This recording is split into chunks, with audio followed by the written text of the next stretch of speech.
सीताराम जय सीताराम प्यारे मन सीताराम सीताराम सीताराम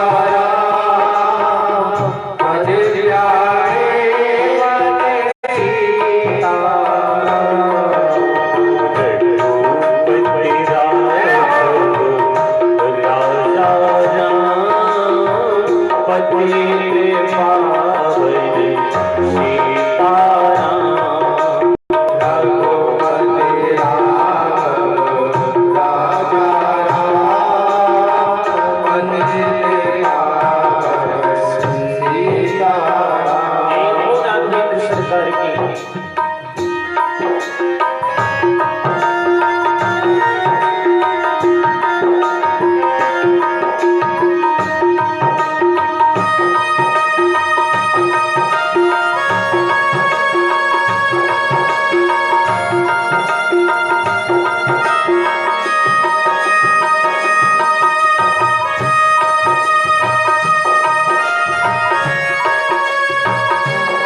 सबको शयन मति दे भगवान ईश्वर अल्लाह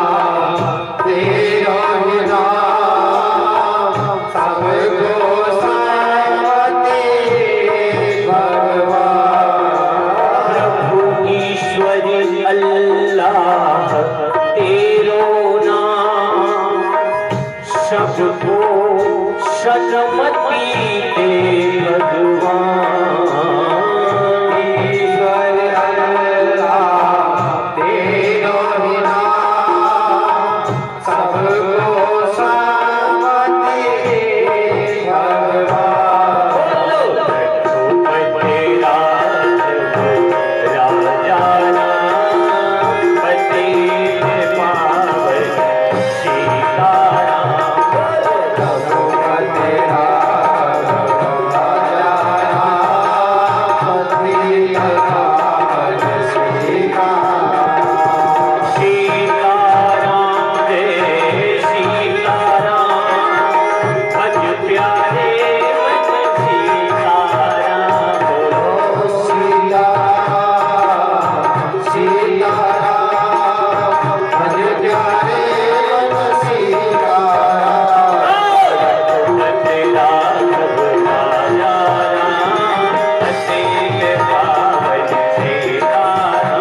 तेरो नाम सबको सन्मति दे भगवान रघुपति राजा राम पति पावन सीताराम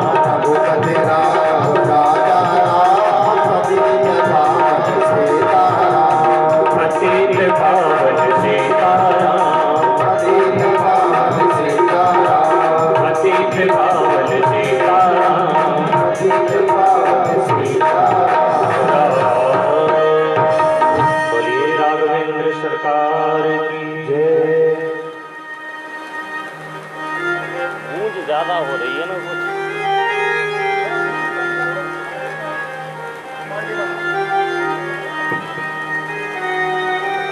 तो जब भी भगवान के दरबार में बैठ करके भगवान का मंगलाचरण किया जाता है, कथा में प्रवेश किया जाता है, उससे पूर्व मन और वाणी को पवित्र करने के लिए प्रभु का गुणानुवाद, प्रभु का कीर्तन करना बहुत जरूरी हुआ करता है। और जीवन में कीर्तन का बहुत महत्व है, क्योंकि भगवान जब भी प्रसन्न होते हैं, जब भक्त सब कुछ त्याग करके, सब कुछ छोड़ करके प्रभु के चरणों में अपने मन को लगाता है और आर्त भाव होता है, दुखी भाव से भगवान के चरणों में जब कीर्तन करता है तो प्रभु प्रसन्न होते हैं। और कीर्तन करना भी चाहिए, क्योंकि कीर्तन एक शाब्दिक अर्थ हुआ करता है और कीर्तन का जब हम उल्टा करते हैं तो उसका उल्टा होता है नर्तकी। नर्तकी का तात्पर्य हुआ करता है पहले आप सारशी आया है वो नर्तकी है। नर्तकी अर्थात नाचने लगा है, इसलिए उस नर्तकी माया से बचने के लिए हमें कीर्तन करना चाहिए। भरद्वाज ऋषि को कथा श्रवण करा रहे हैं कि भगवान भोले शंकर की जब समाधि खुली, ब्रह्मा जी ने प्रेरित किया विवाह के लिए, क्योंकि सती का दाह हुआ। कल आपने ये सब श्रवण किया। और सती का दाह होने के बाद पुनः सती ने पार्वती के रूप में जन्म लिया हिमालय के यहाँ जाकर के, और भगवान भोले शंकर का कल पाणी ग्रहण संस्कार माँ पार्वती के साथ हुआ। जब भगवान भोले शंकर का पाणी ग्रहण संस्कार हुआ तो पाणी ग्रहण संस्कार में आचार्य की आवश्यकता पड़ी, क्योंकि कहीं भी कोई भी शुभ कार्य होता है तो सर्वप्रथम आचार्य की आवश्यकता हुआ करती है, और आचार्य उच्च कोटि का होना चाहिए, क्योंकि जिस आचार्य को उदात्त अनुदात्त का ज्ञान नहीं होता, जिसने वेद नहीं पढ़ा है, तो वो मंत्रों का उच्चारण सही से नहीं कर पाता तो अर्थ का अनर्थ हो जाता है। उदात्त अनुदात्त किस प्रकार के शब्द, मूर्धा बोलना है, तालवी बोलना है, हर प्रकार से किसी भी बुके से ऊर्जा कहाँ है और मूर्धा कहाँ है, इन सब का ध्यान रखा जाता है। तो ये सब वेद में पढ़ाया जाता है, और जिसने वेद पढ़ाए आचार्यों ने, उनको पता होता है। तो जब भगवान भोले शंकर का पाणी ग्रहण संस्कार हुआ तो अच्छे आचार्य होने चाहिए। आचार्य के पद पर इको ज्यादा हो रहा है।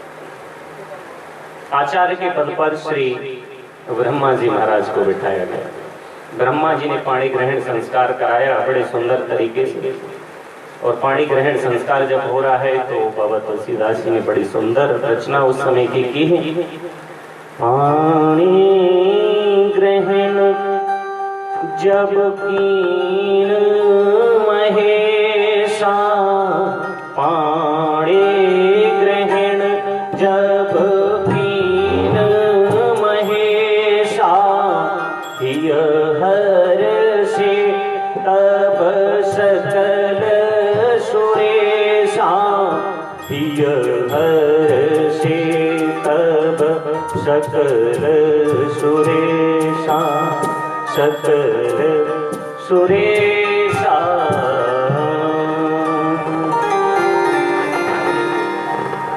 जब पाणी ग्रहण संस्कार हुआ भगवान भोलेनाथ का मां पार्वती के साथ, तो इंद्र आदि जो देवता वहां उपस्थित थे, मन में बड़ा हर्ष हुआ, बड़ी प्रसन्नता हुई उनको। क्यों? इसके अलावा आचार्य बहुत से जितने भी जिनको वेद का ज्ञान था वो वहां मौजूद थे। वेद मंत्र मुनिवर उच्चरहि, जय जय जय शंकर सुर करहि। श्रेष्ठ मुनिगण आए, वेद मंत्रों का उच्चारण करने लगे और देवता भगवान भोले शंकर की जय जयकार करने लगे। नाना प्रकार से जो विवाह में कार्य होते हैं वो सब कार्य पूर्ण किए गए, और विवाह के पूर्ण कार्य जब हुए तो कहते हैं हिमालय ने बहुत सारा धन दहेज में दिया, लेकिन भगवान भोले शंकर ने नहीं दिया। इस बात की तुलना श्री तुलसीदास जी महाराज ने अपने शब्दों में की है। काशीदास तुरग रघुनाथा, धेनु बसन मन वस्तु विभाग।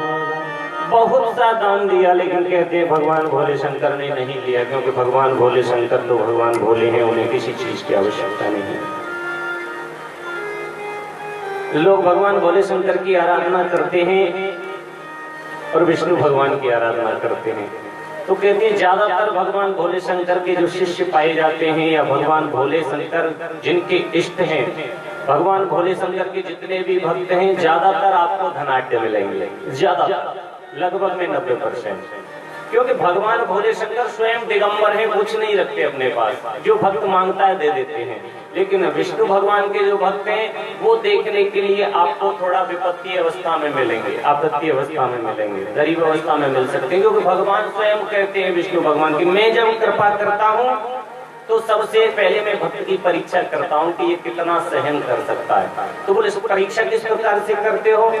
बोले मैं सबसे पहले उसके धन का हरण करता हूँ, उसे गरीब बनाता हूँ, क्योंकि गरीबी जब आती है जब व्यक्ति पद से अलग होता है, उससे पहले नहीं होता। तो विष्णु भगवान के भक्त ज्यादातर आपको गरीब मिलते हैं, लेकिन श्रद्धावान मिलते हैं सब। ऐसा नहीं है भगवान भोले शंकर के भी श्रद्धावान है, लेकिन भगवान भोले शंकर के ज्यादा से ज्यादा भक्त जितने आपको मिलेंगे सब धनाढ्य मिलेंगे, क्योंकि भगवान भोले शंकर तो भस्मी लगा करके रहते हैं, कुछ अपने पास रखते ही नहीं, सबको प्रदान करने वाले। तो भगवान भोले शंकर ने कुछ नहीं लिया। और जब विवाह होता है तो विवाह के बाद प्रातः काल की वेला में वो वक्त आता है जिस वक्त अपने कलेजे के टुकड़े को अपने से अलग किया जाता है, अपनी पुत्री को अपने से अलग किया जाता है। विदाई का समय आया, भगवान भोले शंकर का पाणी ग्रहण संस्कार हुआ, प्रातः काल हुआ, और विदाई का जब वक्त आया तो विदाई के वक्त माता पिता का दायित्व होता है कन्या को समझाना कि आपको किस प्रकार से व्यवहार करना है अपने ससुराल में जाकर के। तो हिमालय ने और मैना ने बड़ी सुंदर उपदेश मां पार्वती को दी। करे हूँ सदा शंकर पद पूजा, नारे धर्म पते देव दूजा। उपदेश दिया है पार्वती, तुम सदा भगवान भोले शंकर के चरणों की पूजा करनी चाहिए, क्योंकि नारी का धर्म होता है पति की सेवा करना। कल मैंने आपको बताया, लेकिन इस बात को क्या है कुछ हास्य परिहास में ले लेते हैं कि ये हास्य परिहास, लेकिन जो बात हास्य परिहास की होती है उसे हास्य परिहास में लेना चाहिए, लेकिन जो जीवन में उपयोगी बातें हैं उनको जरूर ग्रहण करना चाहिए। कल मैंने बताया ना, ज्योतिष के माध्यम से पुरुष के पैरों में शनि का वास है और स्त्री के अग्रभाग में लक्ष्मी का वास है, तो चरणों की सेवा करनी चाहिए। वही बात यहाँ समझाई गई है कि शंकर जी के चरणों की पूजा करनी चाहिए। मां पार्वती को उपदेश दिया, बचन कहत भरे लोचन बारी, बहुरी लाए उर्लीन कुमारी। और ये माता और पिता का ऐसा स्वभाव हुआ करता है, जब बेटी विदा होती हैं नाना प्रकार से समझाते हैं, लेकिन कोई ऐसा पत्थर दिल ही हुआ करता है जो बेटी की विदाई के समय जिसकी आंखों से दो बूंद जलधारा न गिरे।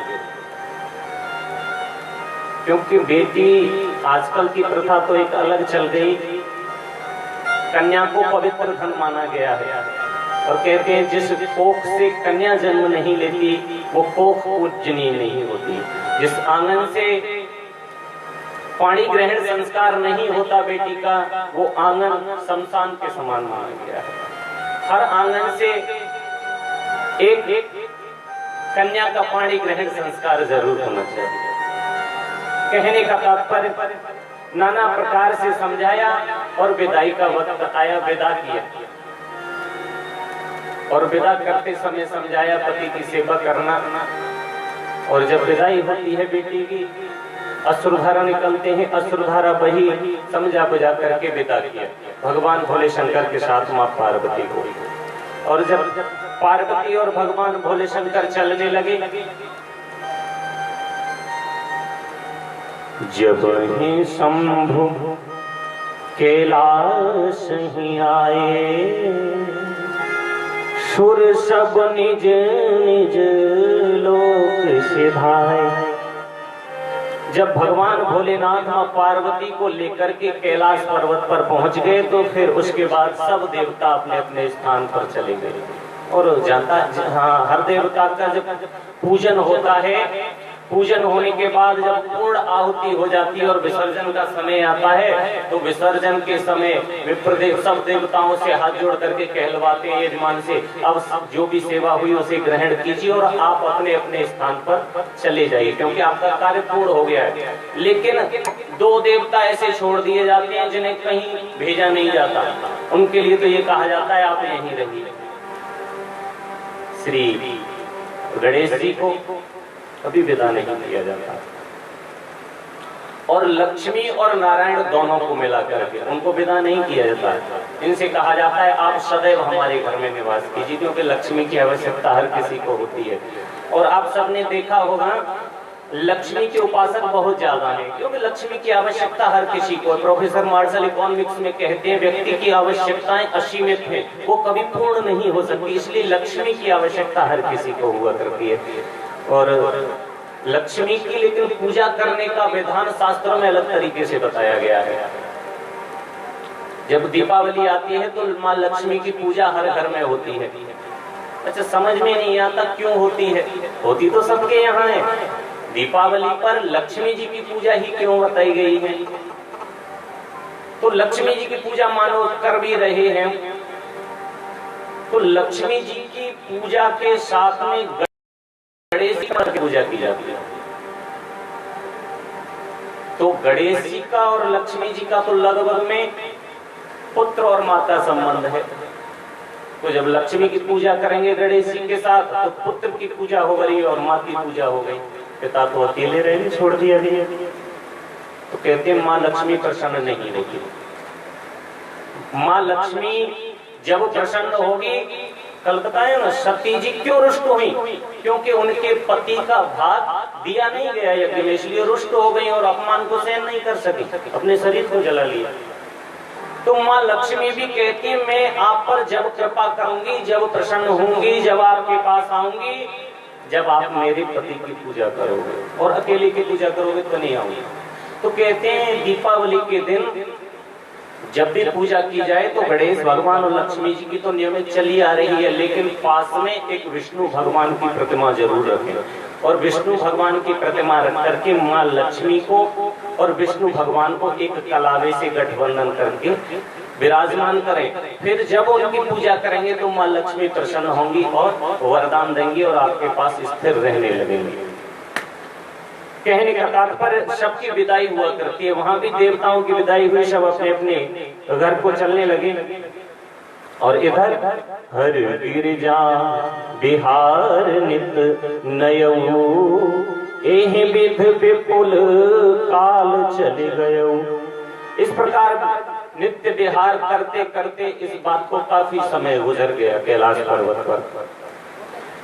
और कहते हैं तब जन्म्यो सट बदन कुमारा, तारक असुर समर जेहि मारा। इस बीच में क्या हुआ, तब जन्म्यो सट बदन कुमारा। ये कौन है? जन्म हो गया 6 मुख, सट बनते हैं 6 को, सट बदन 6 मुख वाले कौन है? श्री कार्तिकेय जी महाराज। कार्तिकेय जी महाराज के बारे में कल मैंने बताया, उधर रति ने श्राप दे दिया है माँ पार्वती को कि माँ पार्वती के गर्भ से तो कोई संतान जन्म ही नहीं ले सकती।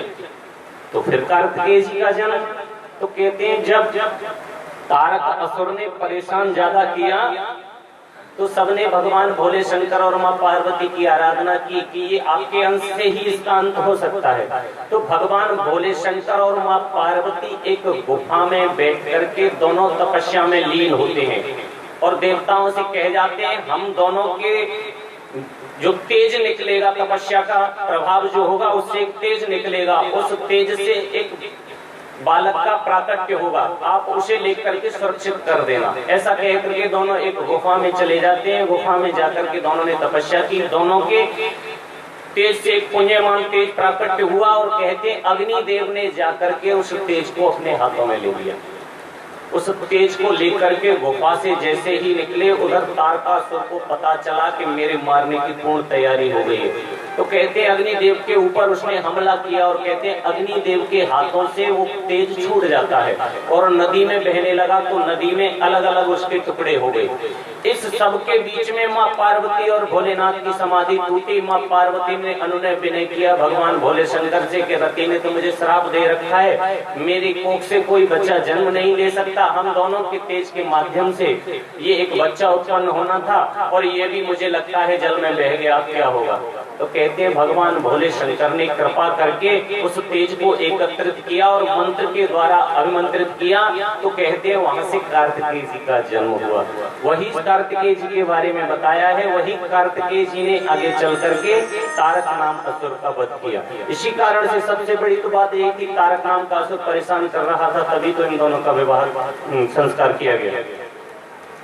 इसके बाद में भगवान भोले शंकर और माँ पार्वती कैलाश पर्वत पर विराजमान है, नाना प्रकार के वार्तालाप करते हैं। एक दिन माँ पार्वती ने भगवान भोले शंकर से कहा, और एक बात और, भगवान भोले शंकर का परिवार ऐसा है जो हमें बहुत कुछ सिखाता है। जीवन में अगर गृहस्थ चलाना है तो भगवान भोले शंकर के परिवार से हमें सीख लेनी चाहिए। भगवान भोले शंकर के परिवार में कौन कौन है? भोलेनाथ दिगंबर भेष में, उनकी अर्धांगिनी गौरा माँ और उनके 2 पुत्र हैं, गणेश जी और कार्तिकेय जी। अब क्या सीखना है हमें उनसे?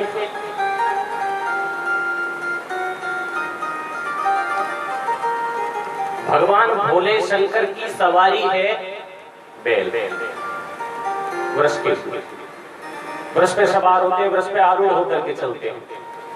बड़ी सुंदर बात है जी, भगवान भोले शंकर की सवारी है बैल। और माँ भवानी की सवारी है शेर। बैल में और शेर में वैर भाव होता है, देखते ही मार डालता है शेर। लेकिन वहां एक ही मंदिर में एक ही जगह पर मौजूद हैं, एक ही परिवार में मौजूद हैं। लेकिन कभी आपने ऐसा सुना कि भवानी का शेर निकल करके बाहर आया हो और आकर के वृष पर कभी आक्रमण कर दिया हो? नहीं सुना होगा। तो इससे हमें सीख मिलती है कि किस प्रकार से परिवार में मिलजुल करके रहना चाहिए। दोनों शत्रु हैं एक दूसरे के, लेकिन एक ही परिवार में रहते हैं और कोई कंप्लेंट नहीं आती कभी। माँ भवानी की सवारी शेर और भगवान भोले शंकर की सवारी बैल। अब इसके बाद आगे चले, दोनों में वैर भाव है। भगवान भोले शंकर के गले में किसकी माला है? बोले मुंडों की माला है। बोले मुंडों के साथ और कौन रहता है? बोले सर्प लगे रहते हैं काले काले। हाँ, बिस्तर लटके हुए हैं। और उधर भगवान भोले शंकर के पुत्र हैं गणेश, और गणेश जी की सवारी चूहा। और सर्प का और चूहे का वैरभाव है। सर्प तुरंत देखते ही चूहे को काट जाता, खा जाता है। लेकिन वहां एक ही परिवार में मौजूद हैं, सामने चूहा बैठा है और सर्प सामने से खूब देख रहा है, लेकिन आज तक कभी तो गणेश जी की सवारी चूहे पर वार नहीं किया। सीख मिलती है, दोनों एक दूसरे के विकट शत्रु हैं, लेकिन एक ही परिवार में मौजूद हैं। कभी मनमुटाव नहीं रहता, किसी भी प्रकार का शत्रुता नहीं रहती। अब और कौन रह गया? कार्तिकेय जी। तो कहते हैं भगवान भोले शंकर की गर्दन में शेषनाग है और कार्तिकेय की सवारी है मोर। सर्प का और मोर का बैर भाव है। सर्प को देखने में कितना सुंदर लगता है मोर, मोर बहुत सुंदर लगता है और मोर का शरीर बहुत सुंदर बताया है। कहा जाता है योगी है मोर, योग स्वरूप बताया जाता है, कभी संसर्ग नहीं करता। वो बात एक अलग है कि आजकल डिस्कवरी वालों ने और यूट्यूब वालों ने पता नहीं क्या क्या चला दिया, दिखा देते हैं कि मोर कामी हो गया, लेकिन मोर कभी कामी नहीं है। अगर मोर कामी हो जाता तो भगवान अपने मस्तिष्क पर थोड़ी उसे धारण कर देते। मोर कामी नहीं, मोर बहुत सुंदर होता है, लेकिन मोर का जो भोजन होता है वो बहुत गंदा होता है। मोर का भोजन होता है सर्प। सर्प अगर मोर को दिख गया तो मोर छोड़ नहीं सकता, सर्प को तुरंत काट देता है। तो कार्तिकेय जी की सवारी मोर और भगवान भोले शंकर के गले में सर। दोनों का बैर भाव है, देखते ही एक दूसरे का शत्रुता है, लेकिन कभी आपने ये नहीं देखा होगा एक दूसरे को मार। कहने का तात्पर्य भगवान भोले शंकर का परिवार हमें बहुत शिक्षा देता है। जिस प्रकार से शत्रु होते हुए भी एक जगह बैठे हुए लेकिन कभी आपस में लड़ते नहीं, झगड़ते नहीं, उसी प्रकार से हमारे घर में, हमारे परिवार में जितने भी व्यक्ति रहते हैं, स्त्री पुरुष जितने भी रहते हैं, विचार मिले या न मिले, काम करने का तरीका अलग होता है। वो कहते हैं मुंडेर मुंडेर मतिर भिन्ना। हर व्यक्ति की सोचने का तरीका, काम करने का तरीका अवश्य अलग हुआ करता है, लेकिन फिर भी उनकी तरह से जिस प्रकार एक परिवार में मिलजुल करके रहते हैं, चाहे कोई किसी भी प्रकार का कार्य करे, लेकिन वैर भाव एक दूसरे से कभी नहीं रखना चाहिए।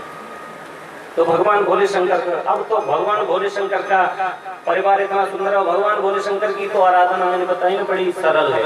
ब्रज में तो बहुत ज्यादा भगवान भोले शंकर के मंदिर सबसे ज्यादा है। तो भगवान भोले शंकर की आराधना करनी चाहिए, सबको करनी चाहिए, क्योंकि भगवान भोले शंकर जैसा दानी दुनिया में कोई है नहीं। अभी अभी मैंने बताया, अपने पास कुछ रखते ही नहीं है। उनका नाम है आशुतोष प्रभु अवदर दानी। अपने आप को वश में रखने वाले ही नहीं है, सामने वाले ने जो मांगा वो प्रदान कर दिया। तो भगवान भोले शंकर की आराधना करनी चाहिए। लेकिन अब आराधना कहाँ करनी चाहिए, कैसे करनी चाहिए, बड़ी समाज में एक दूसरे से प्रचलन है। तो भगवान भोले शंकर की पूजा बहुत सरल है, करनी चाहिए, लेकिन 2 पुष्प जो कल बताए वो भगवान भोले शंकर को नहीं चढ़ाने चाहिए। एक तो बिना सुगंधी के पुष्प भगवान भोले शंकर को पसंद नहीं है, बिल्कुल कभी नहीं चढ़ाने चाहिए। और एक बासे रखे हुए रात के पुष्प भगवान भोले शंकर को कभी नहीं चढ़ाने चाहिए, क्योंकि बाली ने चढ़ाए, आगे प्रसंग आएगा। तो सर्प आकर के बैठ गया, तो बताया क्यों बैठे हो, कहा था कि ये तो बासी पुष्प थे, ये तो पूजा के योग्य थे नहीं, इसलिए आगे प्रसंग वाली का। तो भगवान भोले शंकर को एक केतकी पुष्प का भी चढ़ाई नहीं जाता उनको, तो केतकी से तो उनका भेदभाव बताया गया। और भगवान भोले शंकर, आज तो बात ये लगे, घर में हम कितना सुंदर बंगला बनवाते हैं रहने के लिए, और उस बंगले में अगर पूछा जाए कि भगवान की कितनी जगह है, आपके घर में मंदिर बना है, भगवान की पूजा जहाँ होती है उसके लिए कितनी जगह छोड़ते हो? बोले हमारे लिए तो 500 वर्ग गज का फ्लैट कम से कम होना चाहिए। चलो अच्छी बात है, बोले बेडरूम वाला, ड्राइंग रूम वाला, नाना प्रकार से जी सुख सुविधाएं लेनी चाहिए, क्योंकि मेहनत की है, और मेहनत की है तो उसका फल मिलेगा, सबका बिल्कुल आनंद लीजिए। लेकिन भगवान के लिए कितनी जगह है उस घर में, ये तो देखिए। 1 फीट का मंदिर, 1.5 फीट का मंदिर या 2 फीट का मंदिर। अब उस 2 फीट के मंदिर में आप कभी जाकर के देखिए, लड्डू गोपाल की सेवा अलग होगी, वो बैठे रहेंगे बेचारे। एक साइड श्री हनुमान जी महाराज को बिठाया जाता है। वैसे हनुमान जी महाराज को पश्चिम मुखी या दक्षिण मुखी करना चाहिए, और बाहर जितना हो सके मंदिर में बाहर रखने की कोशिश करना चाहिए, क्योंकि कर्मचारी और पहरेदार के रूप में रहते हैं, इसलिए हनुमान जी को बाहर रखना चाहिए।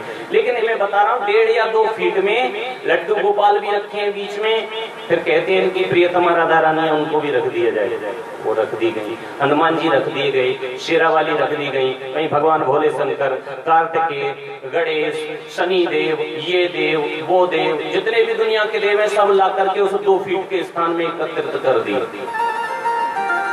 अपने लिए रहने के लिए 500 वर्ग गज कम है, और भगवान के लिए 2 फीट में सारे देवता फिट कर दिए। फिर देखिए उन देवताओं में कभी सोचा है आपने लड़ाई झगड़ा हो जाए वास्तव में आपस में देवताओं में? तो भगवान भोले शंकर कहते चलो गणेश जी थोड़ा उधर खिसको, गर्मी है, क्या होगा?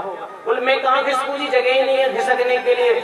और उधर से हनुमान जी कह रहे हैं गणेश जी थोड़ा उधर खिसको, बहुत गर्मी है, उधर खिसको, तो क्या होगा? भगवान भोले शंकर त्रिशूल लेकर के वो कह रहे हैं मैं कहाँ खिसकू, त्रिशूल मेरे पेट में चला जाएगा ज्यादा खिसका। तो कहने का तात्पर्य वो नहीं है, हास्य परिहास की बात नहीं है। कहने का तात्पर्य जितनी कम मूर्तियां घर में रखोगे, जितनी कम, ऐसा नहीं पूजा मत करो, पूजा तो सबकी करनी चाहिए, लेकिन इष्ट एक ही होता है। जिसका इष्ट एक होता है उसे ही पूजा में आनंद की प्राप्ति होती है और फल मिलता है। तो इष्ट एक रखिए, और जितना कम से कम हो सके उतने भगवान के चित्रपट घर में कम रखिए, क्योंकि सेवा सबकी अच्छे से नहीं हो पाती। और सबसे बड़ी बात मैं तो कहता हूँ, जड़ को पकड़िए, मूल जड़ है। नारायण भगवान है, मेरा लड्डू गोपाल है, हद सत्य सनातन धर्म में हर किसी के यहाँ लड्डू गोपाल की प्रतिमा होनी चाहिए, रोज उनका अभिषेक होना चाहिए। और वो एक सदस्य है घर के, सदस्य मान करके रखोगे तो आपको सदस्य के रूप में ही प्राप्त कराएंगे हर चीज, और आप भगवान मान करके रखोगे तो फिर भगवान जैसी लायक उनका होगा। उनकी सेवा करो।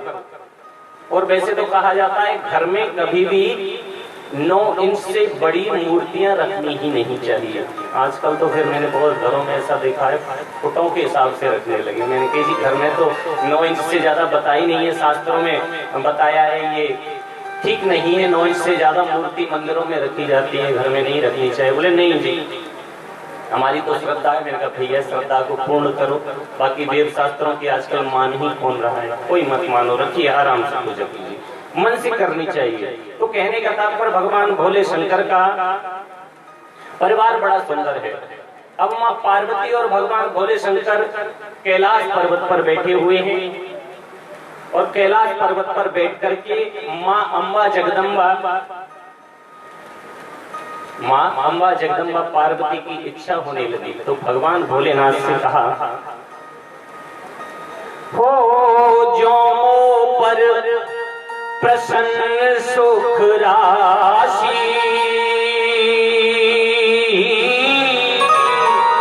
जानी असत्य मोहे निज दासी।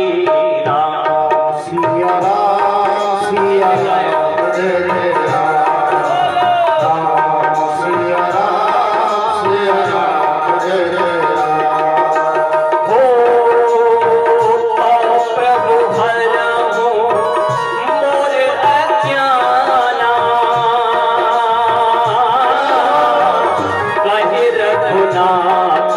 कथा विधि नाना। सिया राम जय जय राम, सिया राम जय जय राम। भगवान भोलेनाथ एक बात कहते हैं और सबके लिए लागू होती है। क्या उमा कहाऊं में अनुभव अपना, हरि भजन जगत सब सपना। सिया राम जय राम, सिया राम जय राम। भगवान भोले शंकर एक ही बात कहते, उमा कहूँ मैं अनुभव अपना, सत हरि भजन जगत सपना। बिना हरि के भजन के जगत जो है, संसार जो है सपने की भांति है। लेकिन माँ पार्वती की इच्छा क्या? माँ पार्वती कह रही है, जो मोह पर प्रसन्न सुख राशि, जाने असत्य होए निज दासी। तो प्रभु हरहु मोर अज्ञाना, कहे रघुनाथ कथा विदनाना। हे प्रभु भोलेनाथ, अगर आप मुझ पर प्रसन्न हैं और अगर आपकी कृपा मेरे ऊपर हो जाए तो अपनी दासी को, भगवान भोलेनाथ की दासी है वो पार्वती, तो अपनी दासी को हे प्रभु श्री रघुनाथ जी की, राघवेंद्र सरकार की नाना प्रकार की कथा कह करके, कहे रघुनाथ कथा विधि नाना, तो प्रभु हरहु मोर अज्ञान। मेरे अंदर जो अज्ञान है इसको राघवेंद्र की कथा कह करके इसका हरण कीजिए। माँ पार्वती अनुनय विनय करती हैं भगवान भोले शंकर से, और वर्णन किया है श्री तुलसीदास जी महाराज जी ने, राम सो अवध नपति सुत सोई, की अज अगुन अलख गत कोई। कल वाली बात फिर अपना पार्वती के मन में आ गई। कल बताया ना, राम कितने हैं? लोग कहते हैं राम तो जी नाना प्रकार के। कल बताया ना, एक राम दशरथ का बेटा, एक राम घट घट में लेटा, एक राम का जगत पसारा, एक राम दुनिया से न्यारा। बोले नहीं जी, राम एक है।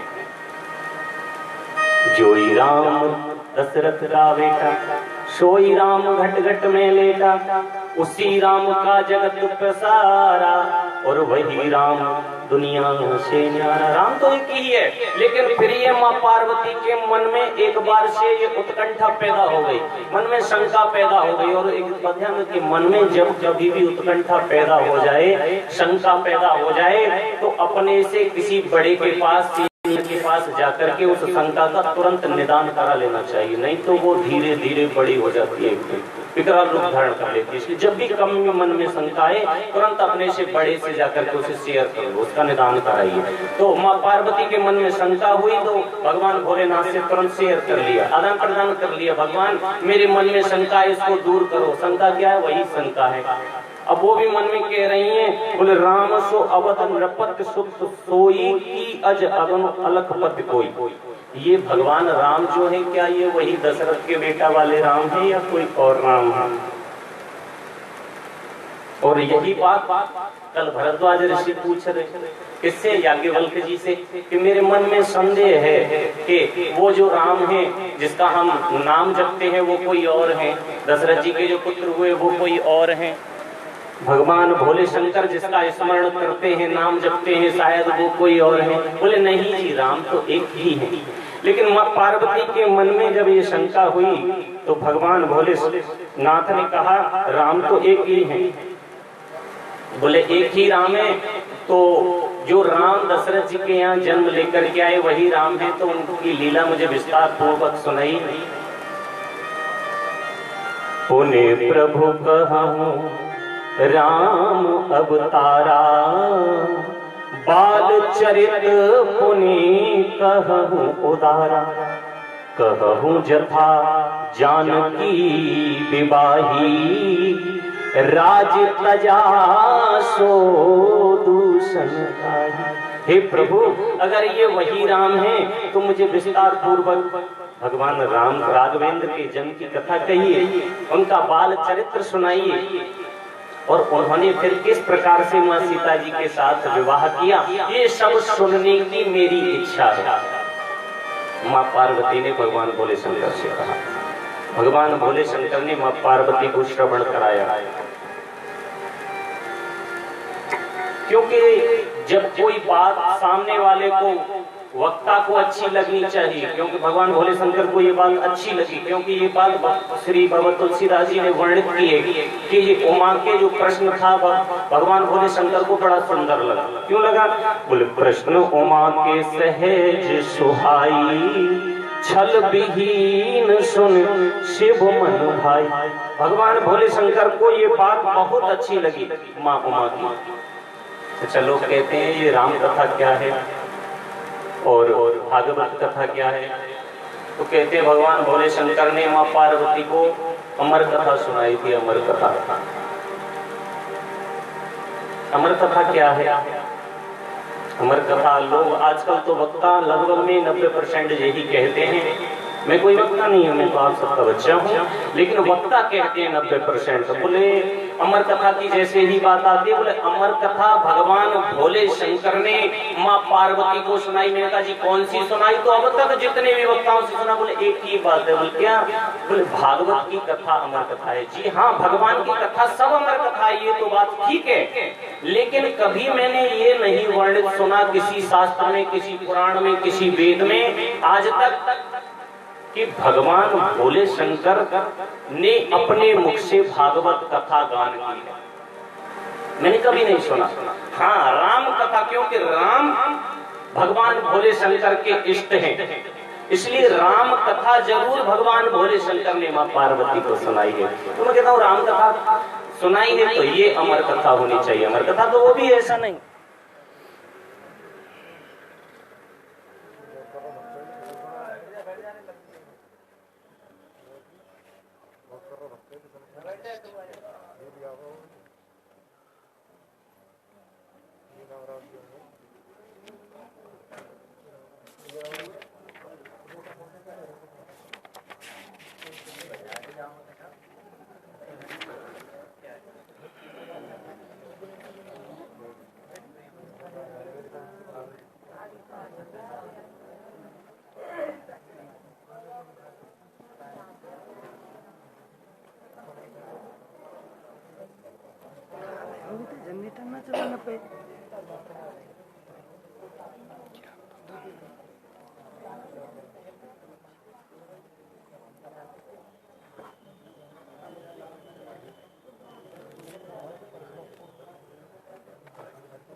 सीताराम। तो राम कथा अमर कथा है। संत भगवान अच्छे नहीं लगते नीचे बैठ करके, ऊपर आकर के बैठना चाहिए, क्योंकि जो जिसे योग्य होता है उसको वही प्रदान करते हैं प्रभु। हमारे आपसे निवेदन है आप यहाँ आकर के बैठें,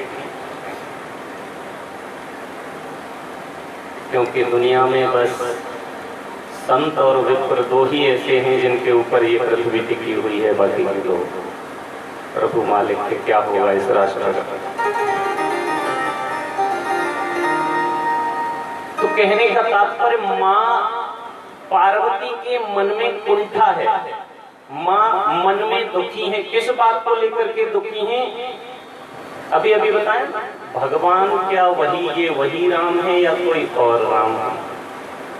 और जब मन में कुंठा होती है, दुखित होते हैं, तो उसको एक दूसरे से बदलाव करना चाहिए, आदान प्रदान करना चाहिए। क्योंकि दुनिया में ऐसा कोई इंसान नहीं जो अपने चेस्ट पर, अपने सीने पर, अपने हृदय पर, हार्ट पर हाथ रख करके ये कह दे मैं सुखी हूँ। दुखी तो हर इंसान है, कोई न कोई किसी न किसी बात से।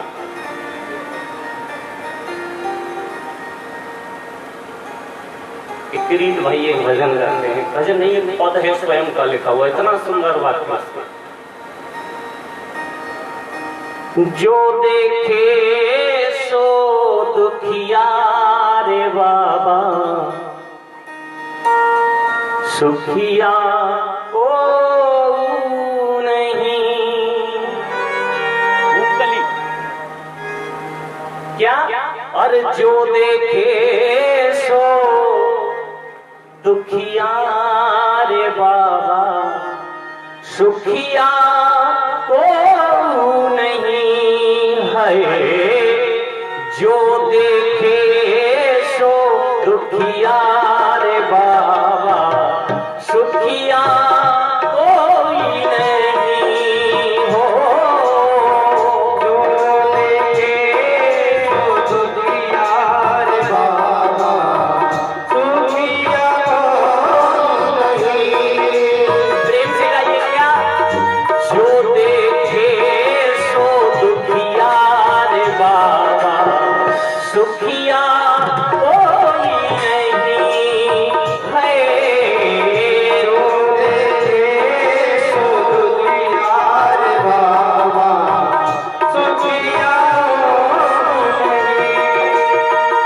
जोगी दुखिया जंगम दुखिया, जोगी दुखिया जंगम दुखिया, तपसी को दुख दूना है।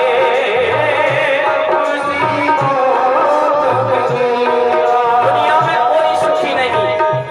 जोगी दुखिया जंगम दुखिया, जोगी दुखिया जंगम दुखिया, तपसी को दुख दूना है। तपसी को दुख देना,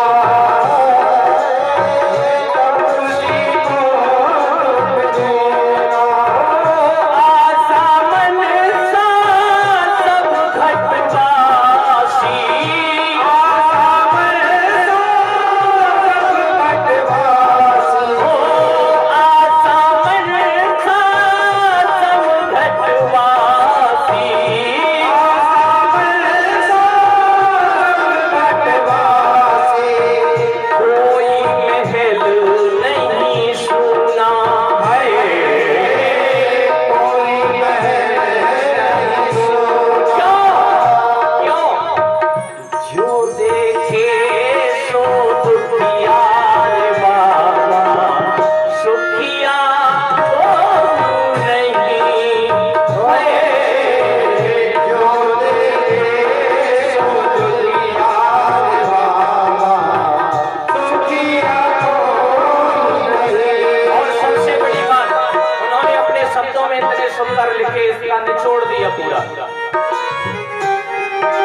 कहूँ तो सब जग दुखिया साचे कहो, सब जग दुखिया झूठा कहे न कोई,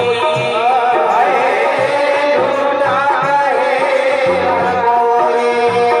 साची कहूँ तो सब जग दुखिया, साची कहूँ तो सब जग दुखिया झूठा कहे न कोई हो, झूठा कहे न कोई। ब्रह्मा विष्णु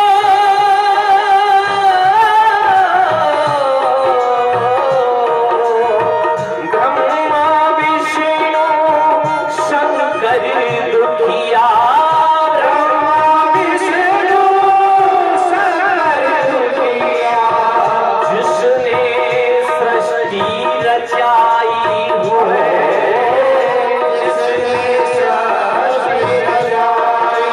इसलिए जो देखे तो दुखिया रे बाबा, सुखिया कोई नहीं है। जो देखे सो दुखिया रे बाबा, दुखिया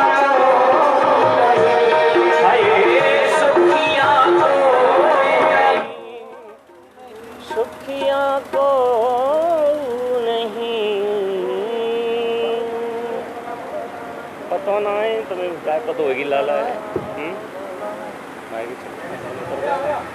बोलिए राघवेंद्र सरकार की।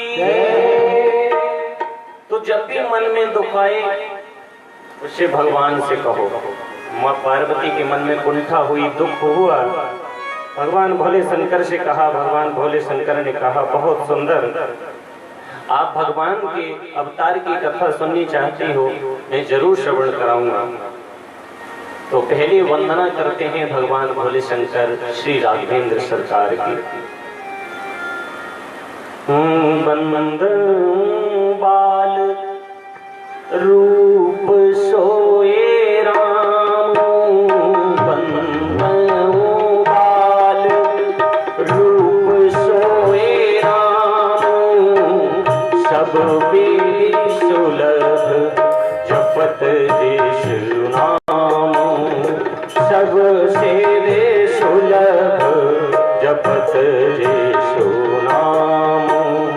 मंगल भवन अमंगल हारी, प्रभु सो दशरथ अजय बिहारी, अजय बिहारी, अजय बिहारी। बताओ बाल रूप सोए राम, मैं उन बाल रूपी रामचंद्र भगवान जी की वंदना करता हूँ जिसका नाम जपने मात्र से सभी सिद्धियां प्राप्त हो जाती हैं। अब सिद्धियों का मतलब ये नहीं है कि तांत्रिक सिद्धियां प्राप्त हो जाती हैं। जिस सिद्धि से मन को सुख पहुँचे, हमारा कार्य सिद्ध हो जाए, उससे बड़ी सिद्धि दुनिया में कोई नहीं है। वैसे तो अष्ट सिद्धियां बताई हैं जो श्री हनुमान जी महाराज के पास थी, माँ सीता ने प्रसन्न होकर के दी, लेकिन अष्ट सिद्धियां हर किसी को प्राप्त नहीं हुआ करती। एक सिद्धि बस ये समझ लीजिए हमारा कोई कार्य सफल हो गया, सिद्ध हो गया, इससे बड़ी सिद्धि आपको और कोई प्राप्त होने वाली नहीं है। तो कहने का तात्पर्य भगवान भोले शंकर माँ गौरा जी को श्रवण करा रहे हैं, पार्वती माँ को श्रवण करा रहे हैं, बाल रूप की वंदना की। फिर उसके बाद प्रणाम किया, करे प्रणाम राम ही त्रिपुरारी, हर्ष सुधा गिरा उचारी। और फिर जब श्री रामचंद्र जी को प्रणाम करके माँ गौरा से क्या कहा, बोले धन्य धन्य गिरिराज कुमारी, तुम समान नहीं को उपकारी। धन्य धन्य गिरिराज कुमारी, हे गिरिराज कुमारी, आप धन्य नहीं, धन्य धन्य। एक कृपा होती है, एक अति कृपा होती है, एक धन्य होता है और एक धन्य धन्य। धन्य धन्य आपके लिए बार बार धन्यवाद है। क्यों? क्योंकि आपने कहा तुम समान नहीं कोई उपकारी, तुम्हारे समान कोई दुनिया में उपकार करने वाला नहीं है। क्यों? क्योंकि अगर माँ पार्वती के मन में ये उत्पन्न नहीं होता कि मुझे बाल चरित्र या भगवान राघवेंद्र स्वरूप का पूरा वर्णन सुनाइए, तो आज हमें यहाँ बैठ करके इसे सुन नहीं रहे। ये तो उनकी इच्छा हुई तो भगवान भोले शंकर ने सुनाई। परीक्षित जी के बारे में भी कहा जाता है, सुखदेव जी महाराज जिस समय आते हैं तो परीक्षित जी ने उनसे ये प्रश्न नहीं किया कि मेरे मरने के 7 दिन शेष रह गए हैं तो मुझे क्या करना चाहिए। उन्होंने प्रश्न किया जिस जीव के मरने के 7 दिन शेष रह गए हों उसे क्या करना चाहिए। तो सुखदेव जी ने प्रश्न सुनकर के ही आशीर्वाद दे दिया था कि आपके समान आप तो धन्य हो, आपके समान उपकार करने वाला कोई नहीं है, मेरा आशीर्वाद है। कथा पीछे सुनाऊंगा लेकिन तुम्हारा उद्धार निश्चित हो जाएगा, क्योंकि तुमने प्रश्न ही जनहित के लिए किया है, जन कल्याण के लिए किया है, समाज के लिए किया है। हास्य प्रयास में लोग कहते हैं क्यों जी, जिस व्यक्ति के मरने के 7 दिन शेष रह गए हो तो उसे क्या करना चाहिए। पारासर जी तो ये कहते हैं बीमा करा लेना चाहिए 2-4 करोड़ रुपए का, जिससे घर वाले तो आनंद लेंगे। हास्य परिहास की बात है, लेकिन बीमा यहाँ काम आएगा वहां काम आने वाला नहीं है। तो क्या करना चाहिए, बोले श्वास श्वास पर राम भज, व्यथा सांस मत खोए, ना जाने किस श्वास को आवन कोई न होए। हर श्वास पर भगवान का नाम स्मरण करना चाहिए। तो उपकार की बात बताइए, प्रश्न ऐसा किया है माँ पार्वती ने भगवान भोले शंकर से जो जनहित कल्याण के लिए है, इसलिए उन्हें धन्य धन्य बार बार धन्यवाद किया। और कहा पूछे हो रघुपति कथा प्रसंगा, सकल लोक जग पावन गंगा।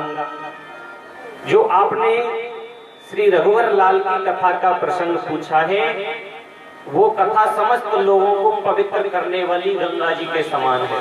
जैसे गंगा जी भी कई हैं, एक तो गंगा जी बहने वाली है, आप सबको पता है माँ गंगा का स्वरूप।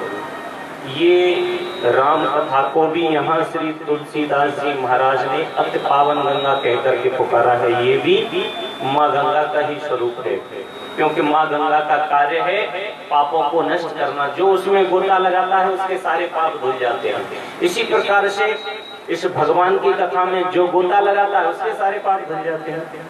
उसी प्रकार से श्रीमद् भागवत जी भी एक गंगा है, उसमें जो गोता लगाता है उसके सारे पाप धुल जाते हैं। तो गंगा के स्वरूप बताए भगवान भोले शंकर कहते हैं, हे माँ पार्वती एक बात ध्यान से सुनो, ये हरि की कथा ऐसे सुलभता से प्राप्त नहीं होती, बड़े भाग्य से मिलती है। भाग्योदय बहुजन्म समर्जिते, बहुत जन्मों के जब भाग्य उदय होते हैं, हमारे पुण्य जागृत होते हैं, जब ये कथा सुनने के लिए प्राप्त हुआ करती है।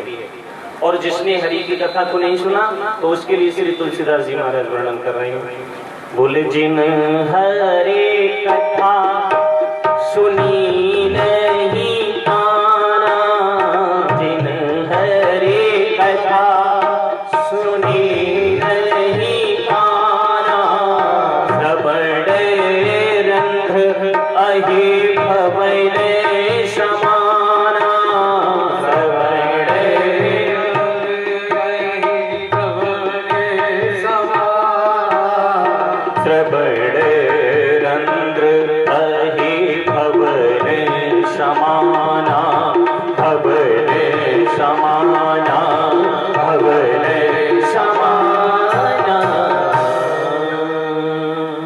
जिन हर कथा सुनी नहीं काना, जिन कानों ने हरि की कथा को नहीं सुना, भगवान की कथा को नहीं श्रवण किया, संतों के ब्राह्मणों के सुंदर प्रवचनों को नहीं सुना, श्रवण रंग अहि भवन समान, उनके जो कानों के छिद्र हैं वो सांप के बिल के समान बताए गए। सांप का बिल होता है।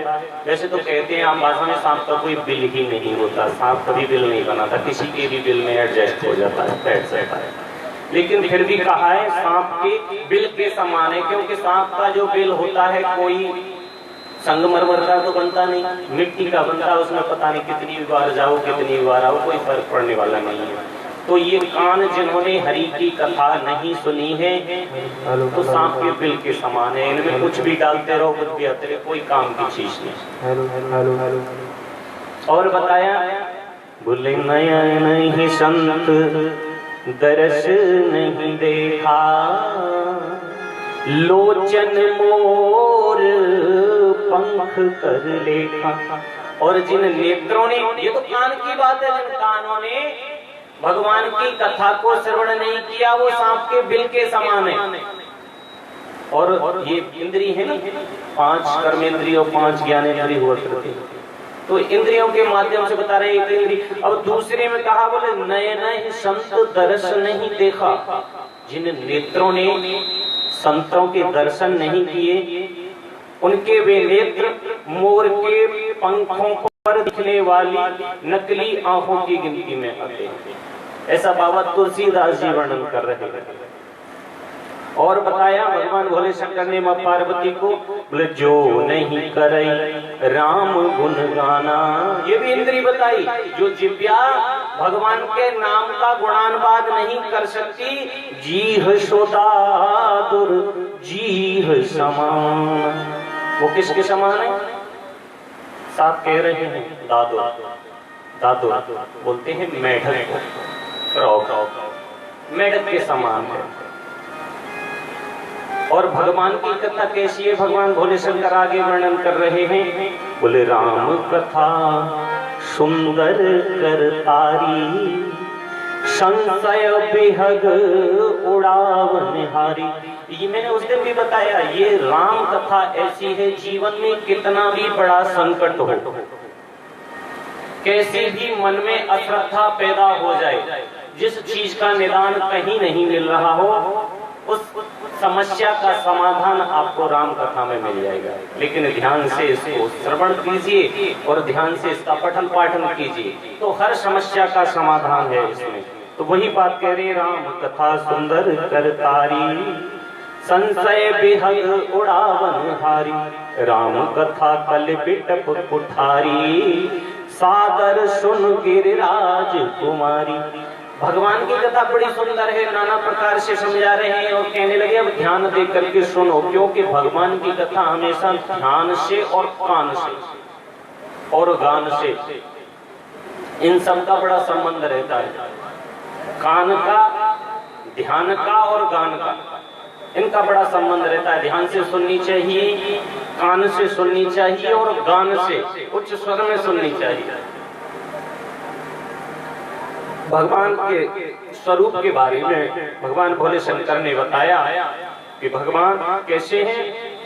बोले बिनु पद चलई सुनई बिनु आना, बिनु पद चलई नहीं बिनु आना, कर बिनु कर्म करई विधि नाना, कर बिनु कर्म करई विधि नाना, आनन रहित सकल रस भोगी, आनन रहित सकल रस भोगी, बिनु बानी भगता बड़ जोगी, बिनु बानी भगता जोगी।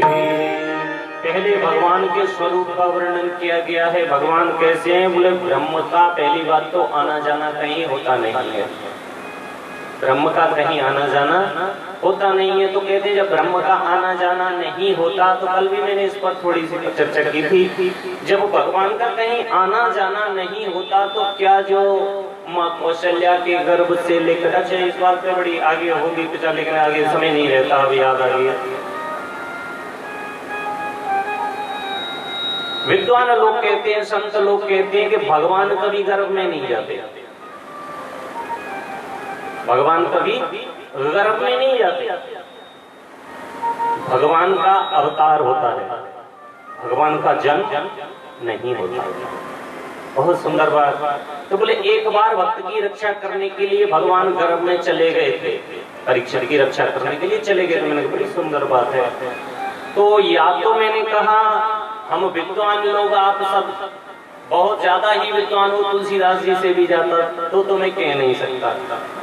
बाकी तुलसीदास जी ने तो साफ शब्दों में वर्णन किया है कि जा दिन ते हरि गर्भ आए।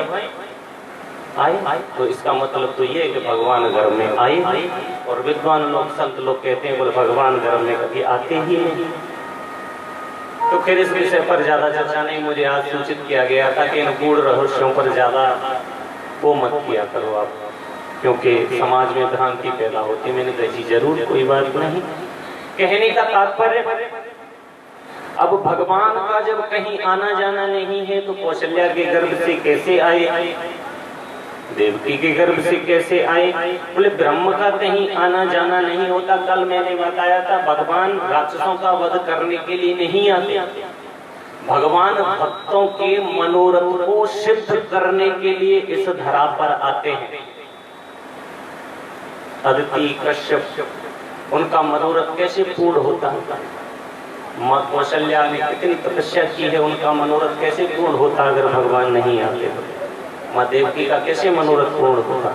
तो वो भगवान का आना जाना बेकार नहीं होता, निरर्थक नहीं होता, सार्थक होता है, किसी न किसी उद्देश्य से आना होता है। अब भगवान भोले शंकर माँ पार्वती से एक बात और कहते हैं, बोले हरे अवतार हेतु जिहि होई, इदमित्थम कहे जाए सोई। भगवान भोले शंकर ने भी एक बात वेदों की भांति छोड़ दी है। वेद जहां पर विराम लेते हैं, वेद व्यास जी ने वेद रचित करके कॉमा मारा, फुल स्टॉप कॉमा होता है, लेकिन फुल स्टॉप वहां उन्होंने कॉमा नहीं लगाया है, उन्होंने डॉट डॉट करके हर वेद के पीछे एक बात लिख दी है। बोले न इति, न इति और न इति, यानी इससे भी कुछ आगे है, आगे है और आगे है, जिसकी तुलना, जिसकी गणना माँ शारदा हमेशा के लिए कल्प वृक्ष की लेखनी बना करके, 7 समुद्रों की शाही बना करके, सारी पृथ्वी को कागज बना करके लिखती रहे, फिर भी उसके बाद माँ शारदा भी न इति और न इति। भगवान के वर्ण रूप का वर्णन किया ही नहीं जा सकता, गुणों का वर्णन किया ही नहीं जा सकता। वेद इति न इति कह करके हार है। तो उसी प्रकार से भगवान भोले शंकर माँ पार्वती से कह रहे हैं कि मैं जो तुम्हें हेतु सुनाने के लिए जा रहा हूँ, कारण सुनाने के लिए जा रहा हूँ, भगवान के अवतार के, इससे भी परे बहुत से कारण हो सकते हैं।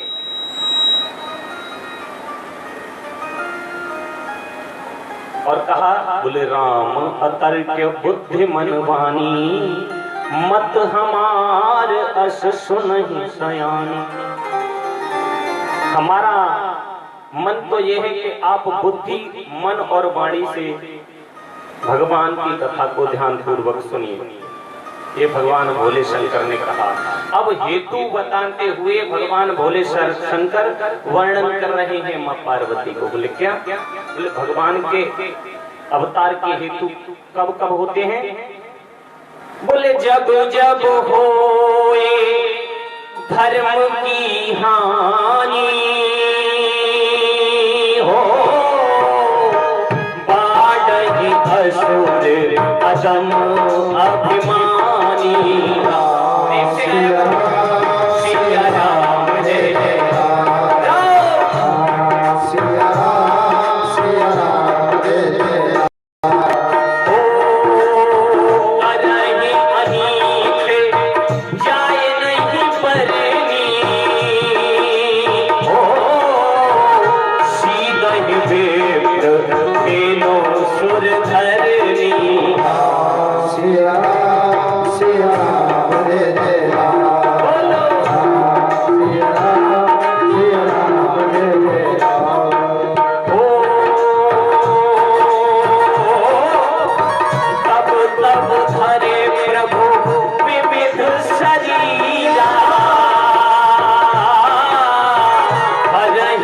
पाने थे सज्जन पीरा। सिया राम जय जय राम। राम सिया राम जय जय राम। भगवान कहते हैं यदा यदा हि धर्मस्य ग्लानिर्भवति भारत अभ्युत्थानम् अधर्मस्य तदात्मानं सृजाम्यहम् परित्राणाय साधूनां विनाशाय च तत्प्रदां धर्म संस्थापनार्थाय संभवामि युगे युगे युगे। जब जब धर्म की हानि होती है इसकी विशेष विश्लेषण करने की आवश्यकता नहीं, ये सबको पता है। जब जब अधर्म दुनिया में बढ़ता है, असुरों का अत्याचार बढ़ता है, करहि अनीत जाय नहीं बरनी। जब इतना अन्याय होने लगता है कि जिसका वर्णन नहीं किया जा सकता। शीतहि विप्र धेनु सुर धरणी।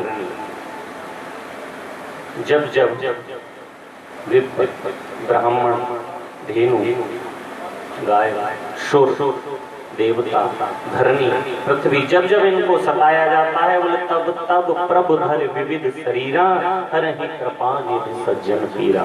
जब जब भगवान अवतार लेकर के आते हैं और इनको सुख संपत्ति प्रदान करते हैं। अब भगवान बोले, शंकर कहते हैं, बोले राम जन्म के हेतु अनेका। मैं क्या वर्णन करूं माँ पार्वती, कोई एक हेतु हो, कोई एक विशेष कारण हो तो मैं वर्णन करूं, कोई एक कारण नहीं है। बोले हेतु अनेका परम विचित्र एक ते एका। बड़ा नहीं कर सकता, जितना इसमें अंदर जाने की कोशिश करूंगा उतना ही और रहस्य निकलता चला जाएगा। बहुत से कारण है, कोई एक कारण नहीं है। बोले जितने भी कारण है वो तो ठीक है, लेकिन आप मुझे जितना भी श्रवण करा दें, अरे बहती हुई गंगा में जितनी बार गोता लगा लिया जाए उतना ही तो कम है। वैसे विद्वान लोग जो होते हैं जड़ वस्तुओं से भी ज्ञान ले लिया करते हैं।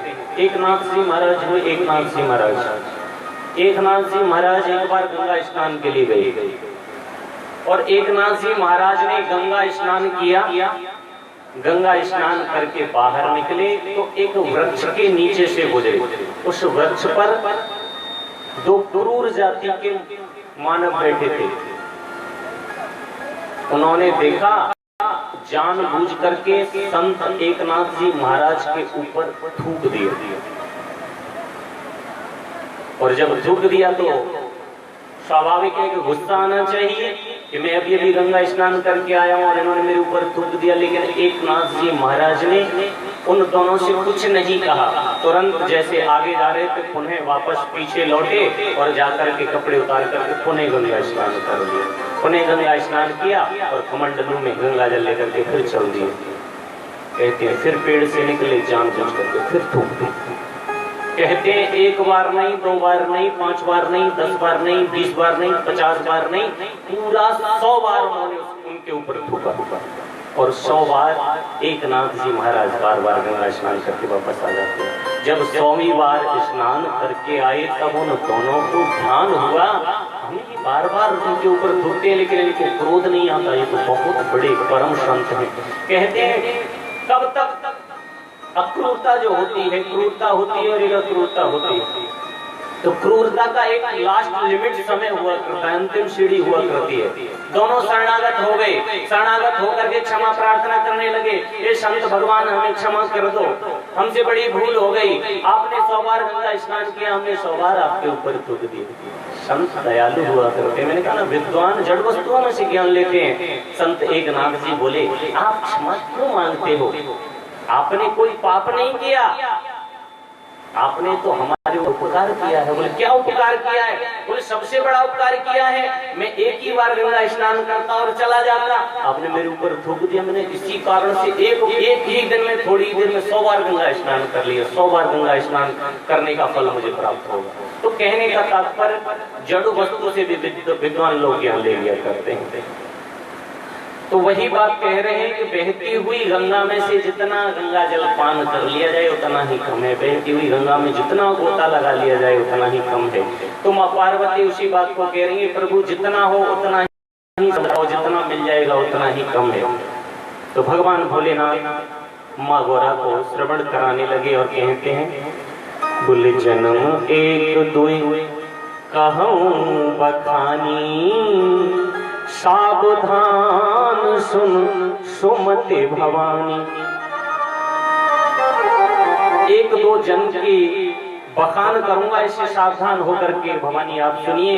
बोले कहिए महाराज, तो बोले सुनो पहले जन्म।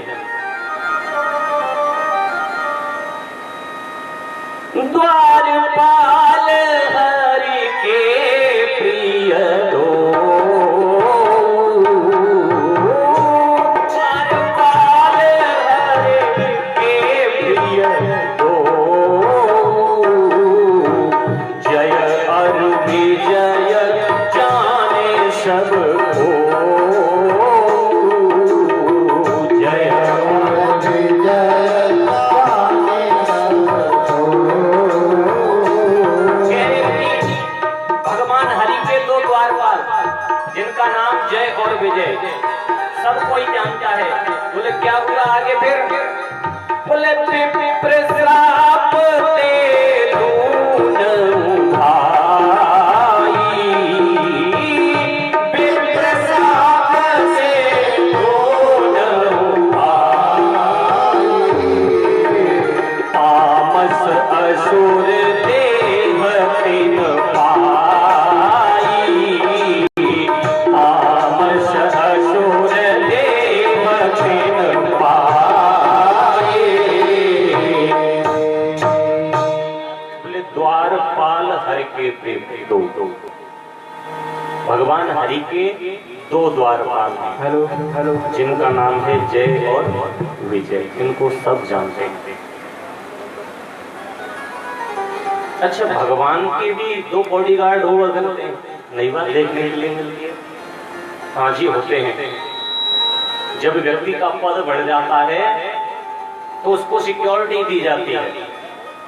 तो बोले भगवान का इतना बड़ा पद, हाँ बोले भगवान का सबसे बड़ा पद है तो उन्हें भी बॉडीगार्ड की आवश्यकता होगी। तो क्या भगवान ने अपनी मर्जी से दो बॉडीगार्ड रख लिए थे अपने साथ? बोले नहीं, भगवान तो ये कहते हैं मेरे दरवाजे 12 महीने 2400 घंटे हर पल हर क्षण खुले हुए हैं। यार मिसिंग नहीं जा रही है तुमसे, सीटी इतनी आ रही है। कोई भी भक्त अर्धरात्रि में मुझे पुकारता है, उसके लिए भी मेरे दरवाजे खुले रहते हैं। तो फिर द्वारपाल क्यों रखे हुए हैं? बोले द्वारपाल मैंने नहीं रखे। तो बोले आजकल घर में गृहिणी की ज्यादा चलती हुआ करती है। हाँ, माता बहनों की ज्यादा चलती हुआ करती है घर में। तो बोले हमारे घर में भी गृहिणी की चलती है, माँ लक्ष्मी की चलती है, हमारी नहीं चलती। और गृहिणी की जब चलती है ना, तो सबसे पहले गृहिणी, क्योंकि कहते हैं हारा हुआ बैल सामने वाले पर पहले वार करता है, ऐसी कहावत आती है। तो गृहिणी की जब चलती है तो गृहिणी किसी कार्यवश रुष्ट हो जाए तो सबसे पहले पति देव पर गुस्सा निकालती है। सबसे पहले किस पर गुस्सा निकालती है? पति देव पर। मैं नहीं कह रहा, प्रमाण दे के बताऊंगा आपको।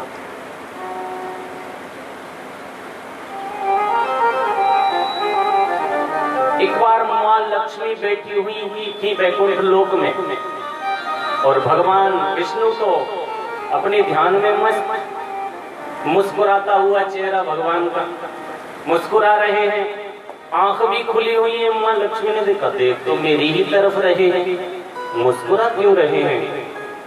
मन में आया कहीं मेरे चेहरे पर कुछ लगा हुआ तो नहीं है। 2-3 बार ऐसे आया, कुछ नहीं लगा, फिर भी मुस्कुरा रहे हैं। फिर देखा पल्लू से चेहरा पहुंच लिया, फिर भी मुस्कुरा रहे हैं। कारण क्या है? और ईर्ष्या बहुत जल्दी उत्पन्न होती है स्त्रियों में। 8 दोष हैं, लेकिन अभी नहीं बताएंगे, जो कि अभी तो 6 दिन की कथा और बताया है। जब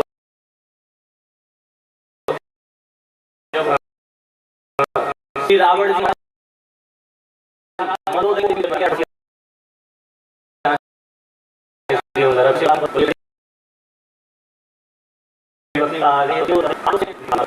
मौजूद है। परम विद्वान हमारे वंशज श्री रावण जी महाराज ने बताया, तो कहने का तात्पर्य, अब लक्ष्मी जी ने चेहरा, फिर भी भगवान भोले शंकर वो विष्णु भगवान मुस्कुरा रहे हैं। विष्णु भगवान और विष्णु भगवान जब मुस्कुरा रहे हैं तो मन में कुंठा होने लगी, ये क्यों मुस्कुरा रहे हैं मुझे देख करके, तो रुष्टता आने लगी, क्रोध आने लगा। कहने लगे इनके मन में कुछ भिन्न है, अलग है। कहा तो मुझे देख करके बार बार क्यों मुस्कुरा रहे हो? विष्णु भगवान फिर भी कुछ नहीं बोले, मुस्कुराते रहे। और कहते हैं जब गुस्सा आए और उस समय पर कोई जवाब नहीं मिले तो दो एक बार तो और गुस्सा बढ़ता चला जाता है। माँ लक्ष्मी का गुस्सा और फिर बढ़ता चला गया। भगवान विष्णु फिर भी मुस्कुरा रहे हैं, कह रहे कई दो बार माँ लक्ष्मी जी ने उनको संबोधित किया, लेकिन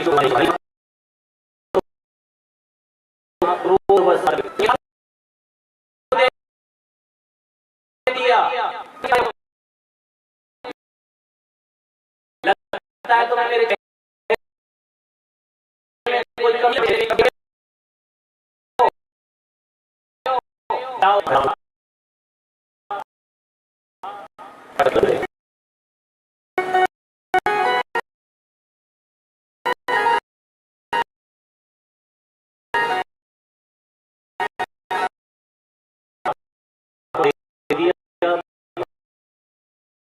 भगवान विष्णु ने जब ध्यान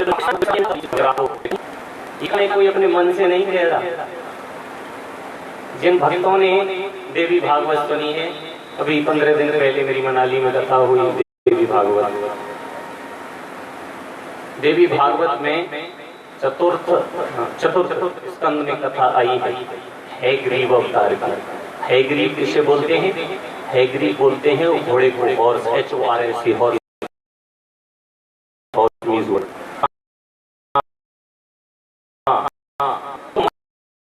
लक्ष्मी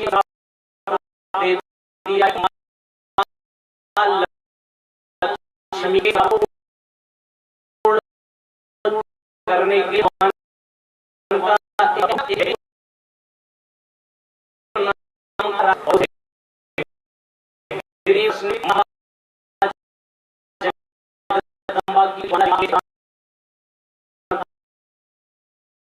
प्राप्त कराओ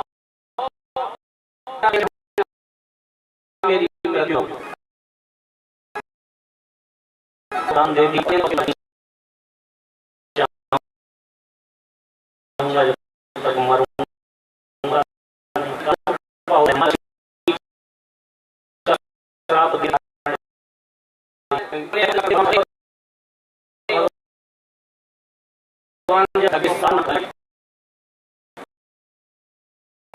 बॉडी के नीचे भगवान खड़े हो गए। वो परेशान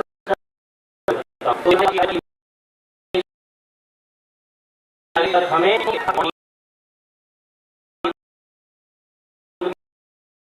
सोए हुए और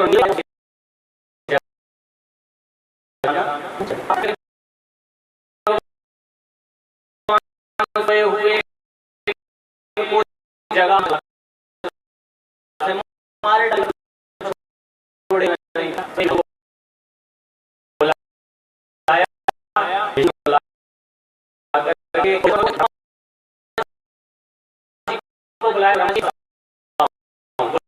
क्या हो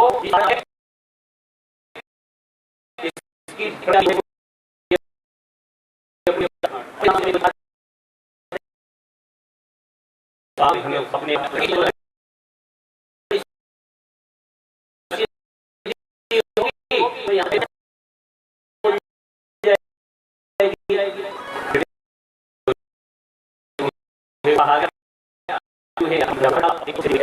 को किसी बच्चे ने बनाया हो, सारंग नाम का कुछ है।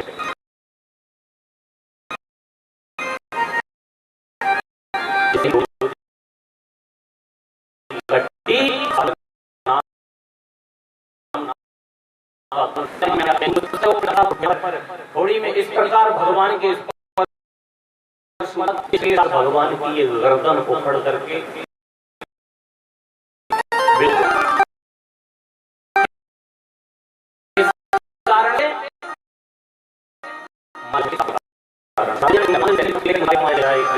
धड़ से अलग हो जाए तो क्या हो गया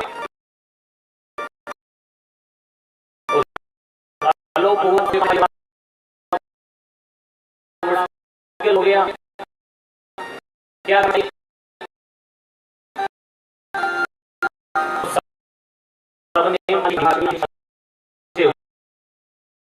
हुआ है घोड़े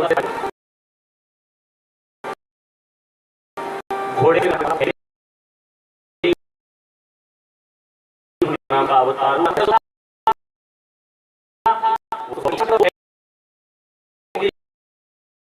हो गए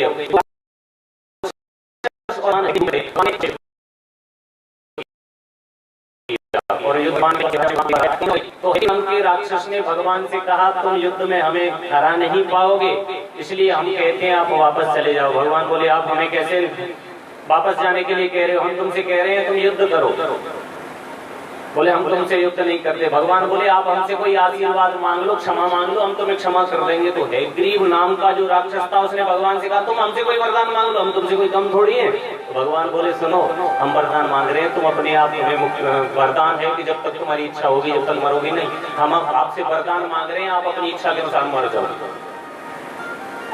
अब पहले वचन देकर के वापस तो लिए नहीं जाते थे, तो कहते हैं हयग्रीव नाम के राक्षस ने अपना वचन पूर्ण किया, कहा आपने हमसे वरदान मांगा है, हम तुम्हें वरदान प्राप्त करते हैं, हम तुमको वरदान देते हैं, हम अपनी इच्छा से मर जाएंगे। तो कहते हैं हयग्रीव नाम के राक्षस को हयग्रीव का अवतार लेकर के भगवान ने वध कर दिया।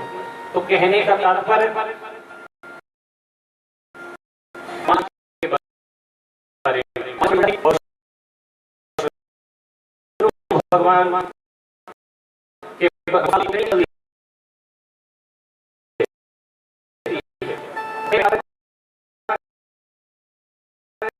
भगवान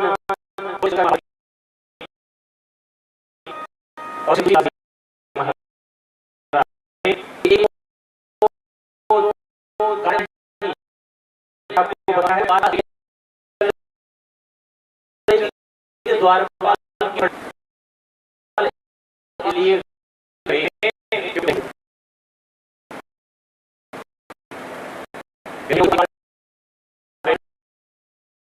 आप सब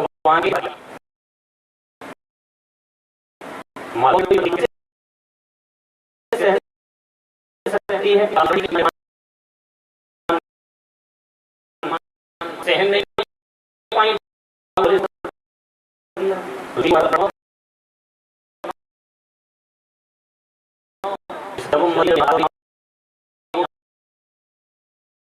सामने आपकी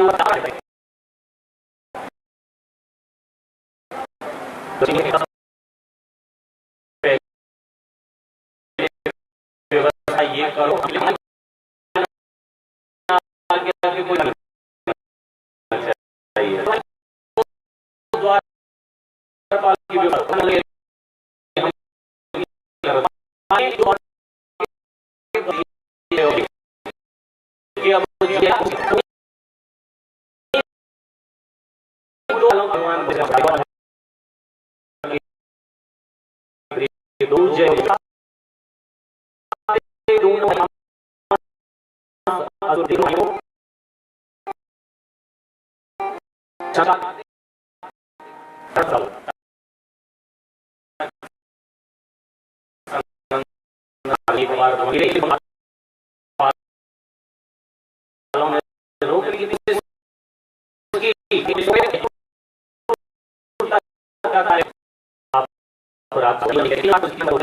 जन्मों तक राक्षस होगी।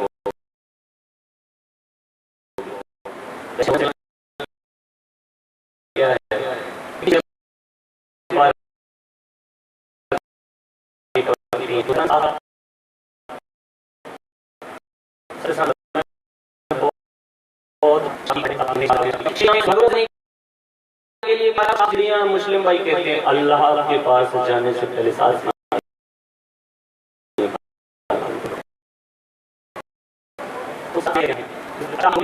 के माध्यम से यम नियम आसन प्राणायाम प्रत्याहार धारणा ध्यान, उसके बाद लगती है समाधि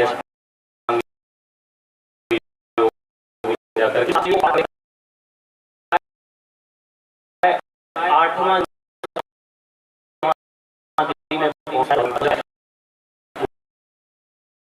वही जो अष्टांग के माध्यम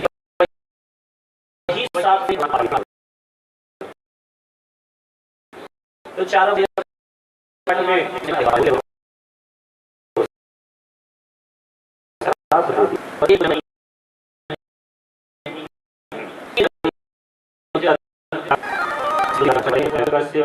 हाटक लोचन जगत विदित सुरपति मदमोचन। पहले जन्म में ये दोनों भाई हिरणाक्ष और हिरण्याकश्यपु बन करके आए तो भगवान ने इनका उद्धार किया। फिर बोले विजयी समर वीर विख्याता धर बराह बको एक निपाता होए नर हर दूसर पुण्य मारा जन प्रहलाद सुजस विस्तारा। एक जन्म का अवतार तो इस प्रकार से हो गया, हिरणाक्ष और हिरण्याकश्यपु बन करके आए। बोले भये निशाचर जायते महावीर बलवान कुंभकर्ण रावण सुभट सुर विजयी जगजान। वे दोनों ही फिर बाद में रावण और कुंभकर्ण बन करके आए। और मैंने कल बताया वीर होता है और एक महावीर होता है। तो रावण और कुंभकर्ण के लिए किन शब्दों से संबोधित कर रहे हैं? बोले महावीर, वीर नहीं महावीर। इस प्रकार से उद्धार करवाया। लेकिन फिर बोले मुक्तन भय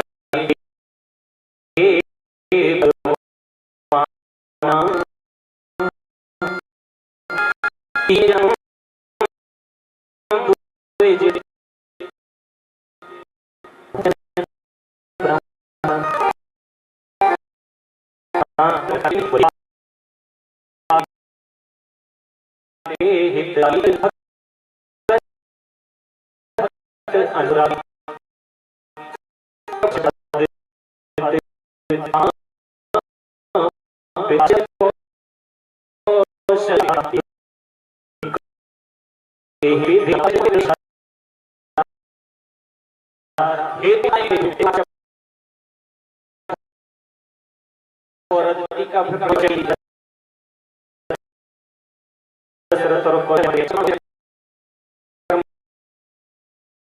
पार्वती के अवतार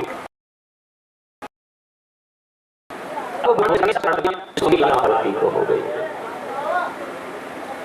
बोले ऐसा क्या प्रश्न खड़ा कर दिया? बोले प्रश्न बहुत बड़ा था।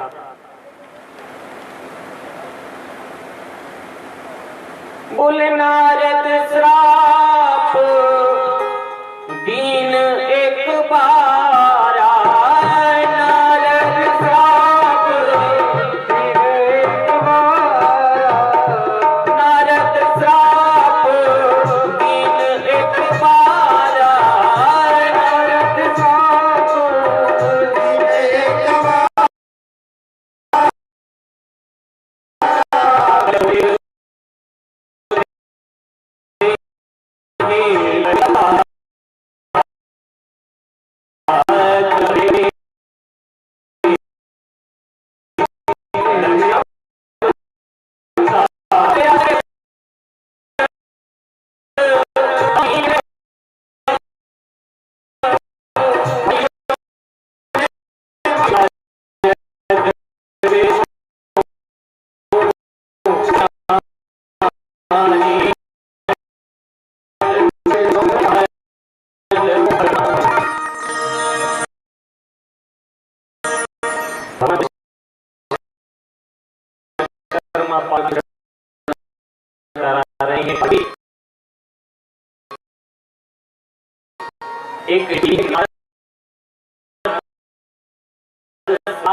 एक बार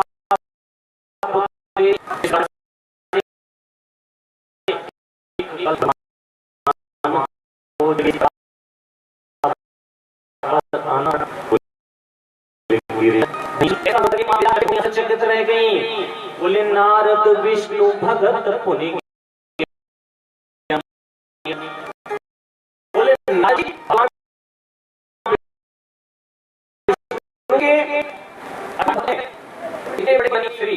नारद जी महाराज ने ऐसा कैसे कर दिया, श्राप दे दिया भगवान को। बोले कारण कवन श्राप मुनि दीना, ऐसा क्या कारण हो गया जिसके कारण नारद ऋषि को श्राप देना पड़ा।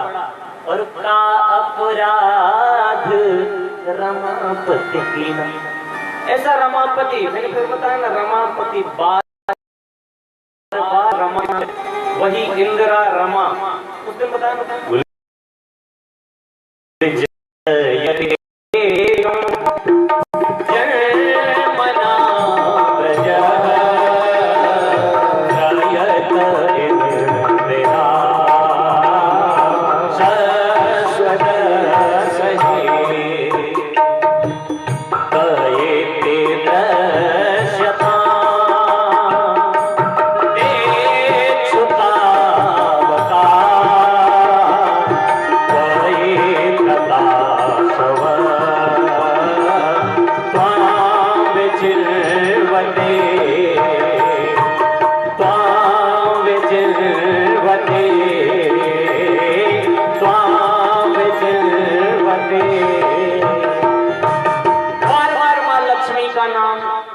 अनेकों प्रकार से संबोधित होकर के आता है।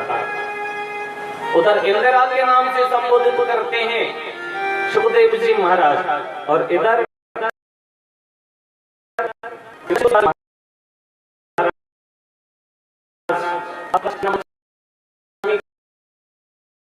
नाम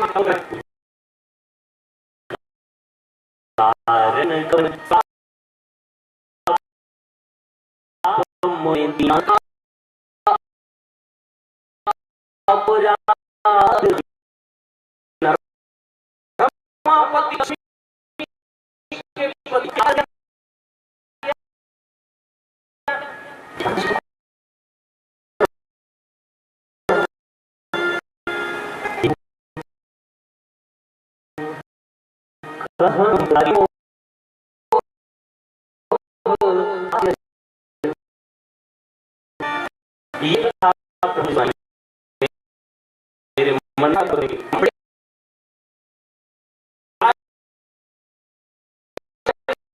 के बाद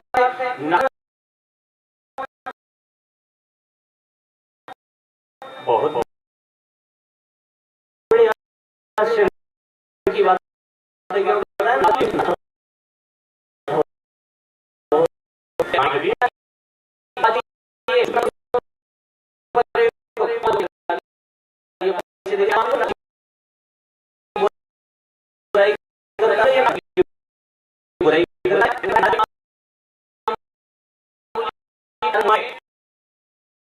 की बात हो गए मामूली बात नहीं होगी।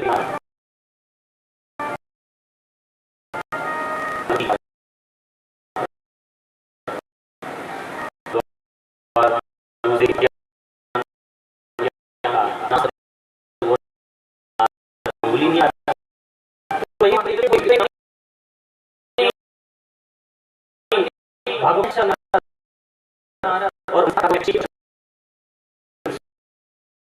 सुनने की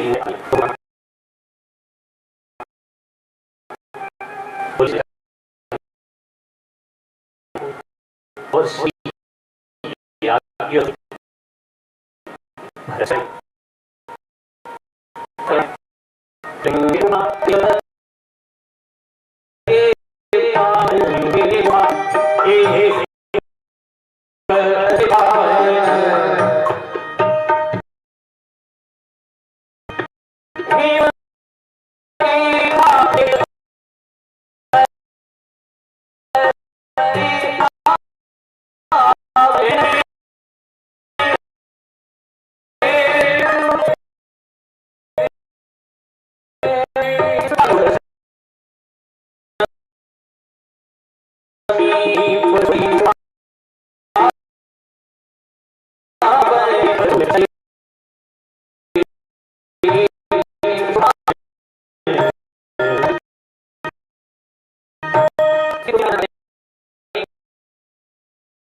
माला बड़ी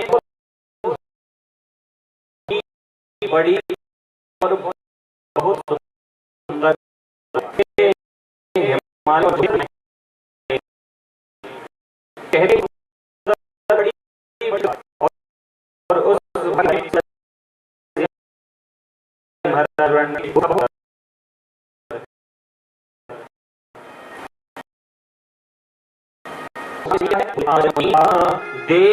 देव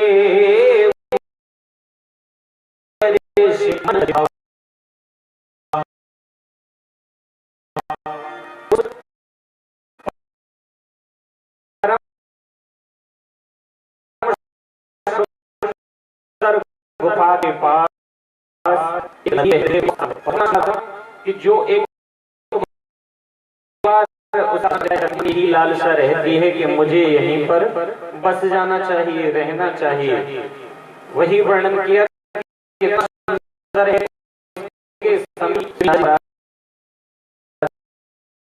एक बार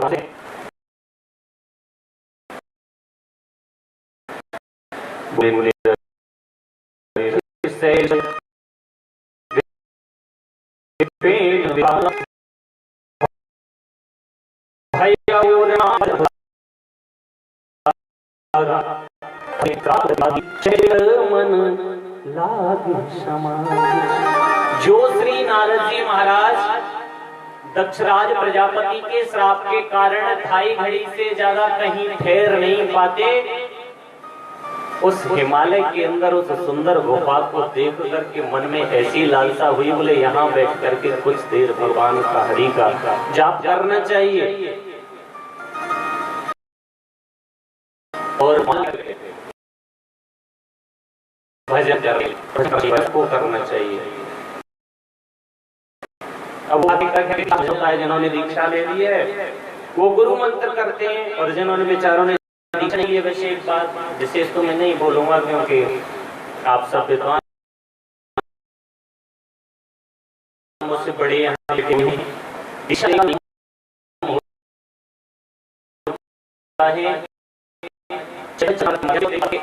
बताया दीक्षा लेने का अधिकार व्यक्ति को जब तक नहीं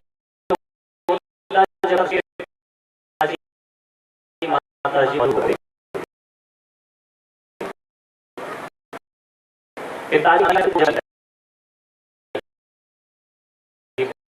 बाई चांस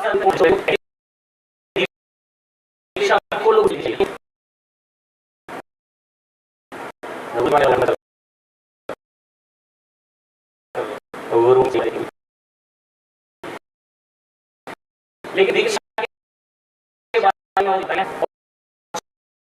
चैतन्य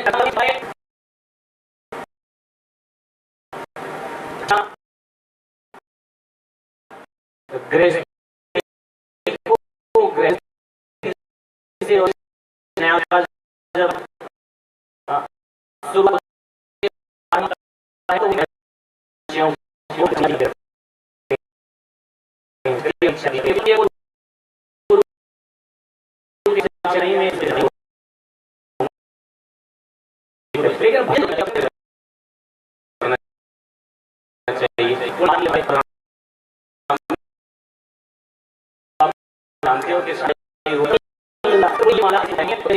निषेध मानी गई है क्योंकि अभिमान का प्रतीक है, और ये अशौच अवस्था की मानी गई है, अशुद्ध मानी गई है, इसलिए इन दोनों उंगलियों को माला से स्पर्श नहीं करना चाहिए। मध्यमा और अनामिका उंगली और अंगूठा लगा करके इस प्रकार से जाप करना चाहिए, और जब जाप करते माला मानिए पूर्ण हो जाए तो ये जो जब माला पूर्ण होती है तो ये सुमेरु पर्वत हुआ करता है बीच में, और सुमेरु पर्वत को कभी लांगा नहीं जाता, इसलिए माला को तुरंत घुमा लेना चाहिए। इस प्रकार से माला का जाप करना चाहिए। बोले माला का जाप करें वो ठीक है, लेकिन अगर माला नहीं है तो कौन सा जाप करें? तो बोले एक माला स्पेशल बताइए, उस माला का जाप करो। बोले क्या? बोले सांसों की माला पे, सांसों की माला पे सिमरू में दीवाना, सिमरू में